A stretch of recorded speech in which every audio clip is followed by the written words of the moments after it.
السلام علیکم دوستو، آپ دیکھ رہے ہیں ریئل وائس اور ہم لائے ہیں آپ کے لیے ایک نئی ویڈیو۔ دوستو، اسلامی تاریخ میں بہت ہی بہترین اور عظیم مسلمان گزرے ہیں، جن میں سائنسداں، ریاضی داں، علم فلکیات کے ماہر لوگ بھی ہیں۔ ان میں سے کچھ عظیم لوگوں پر ہم اس سے پہلے ایک ویڈیو بنا چکے ہیں، اس کا لنک ڈسکرپشن باکس میں موجود ہے۔ دوستو، آج کی اس ویڈیو میں ہم ایک عظیم علم کیمیا کے ماہر جابر ابن حیان کے بارے میں بات کریں گے، اور خاص طور پر 3 ٹاپک پر بات کریں گے، یعنی جابر ابن حیان کا مختصر تعارف، ان کے کارنامے، اور غیروں کی نظر میں جابر ابن حیان۔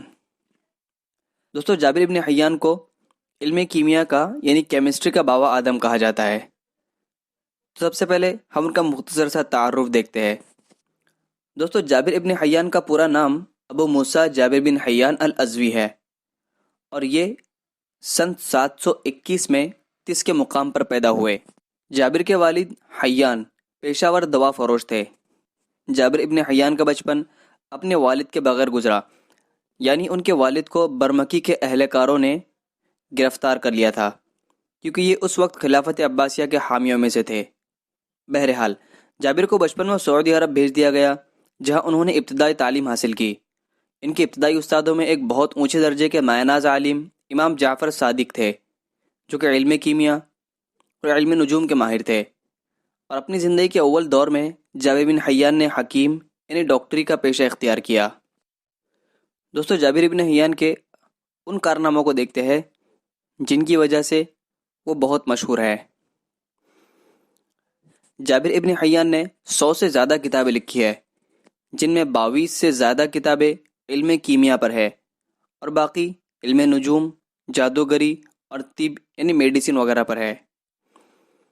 دوستو، جابر ابن حیان نے کیمیائی تجربوں کا آغاز کر کے حقیقی معنوں میں جدید کیمسٹری کی بنیاد رکھی، اور جابر ابن حیان نے تحلیل، تبخیر، کشید، تقطیر، تبلیر، تقلیص اور تصعید، یہ سب عربی نام ہیں، جن کو ہم انگلش میں ڈائلیوشن، ایوپوریشن، کنڈنسیشن اور گیلونائزیشن پڑھتے ہیں۔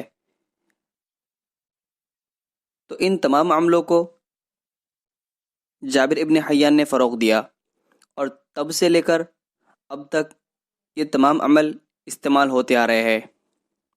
جابر ابن حیان کے ذریعے 3 بہت اہم تیزاب بنائے گئے۔ نمبر 1 شوربے کا تیزاب، نمبر 2 گندھک کا تیزاب، اور نمبر 3 ان دونوں کو ملا کر ایکوارجیا، جسے ماء الملوک کہا جاتا تھا، اور اس تیزاب میں سونا اور چاندی پگھلائے جاتے تھے۔ دوستو، اب ہم دیکھتے ہیں جابر ابن حیان کی غیروں کی نظر میں اہمیت۔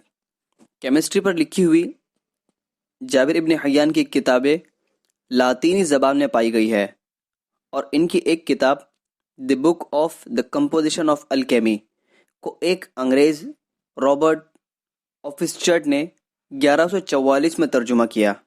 دوستو، ایک اور انگریز رچرڈ رسل نے ایک کتاب جابر کی طرف منسوب کی ہے، اور اس کتاب میں وہ جابر ابن حیان کو سن آف پرفیکشن کا نام دیتا ہے۔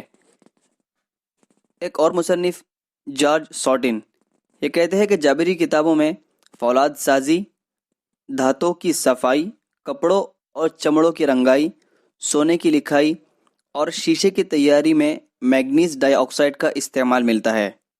دوستو، اس میں حیران کر دینے والی بات یہ ہے کہ یہ سب کیمیائی عمل آج سے تقریباً 1000 سال پہلے جابر ابن حیان ایجاد کر چکے تھے۔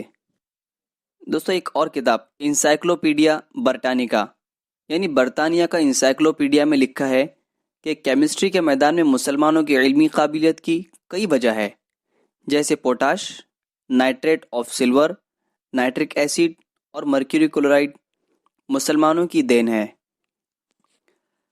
دوستو، ایک اور مصنف اپنی کتاب introduction to the history of science میں جابر کی ایجادوں کے متعلق لکھتے ہیں کہ جابر نے ایسا کاغذ ایجاد کیا جسے آگ نہیں جلا سکتی تھی،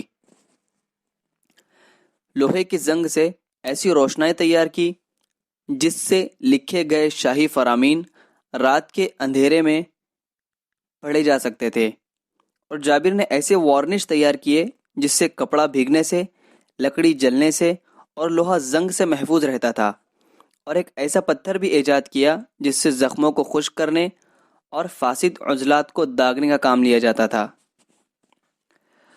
دوستو، جابر بن حیان کی وفات تو 803 عیسوی میں ہوئی، لیکن ان کی موت کے کئی سال بعد 1913 میں جابر کی چھوٹی کتابوں کا ترجمہ شائع ہوا، اور ان کتابوں میں the great book of properties, the book of elements of foundation اور بک آف پوائزن یہ بہت مشہور ہے۔ اور جابر بن حیان کی کیمسٹری کا اعتراف آج بھی سائنسداں کرتے ہیں، اور اسی لیے انہیں کیمسٹری کا باوا آدم کہا جاتا ہے۔ امید کرتا ہوں آپ کو یہ ویڈیو پسند آئی ہو۔ اس ویڈیو کو شیئر کیجئے اور مزید اس طرح کی ویڈیو حاصل کرنے کے لیے سبسکرائب کیجئے۔ اب ملاقات ہوگی اگلی ویڈیو میں، تب تک اپنا خیال رکھیں۔ اللہ حافظ۔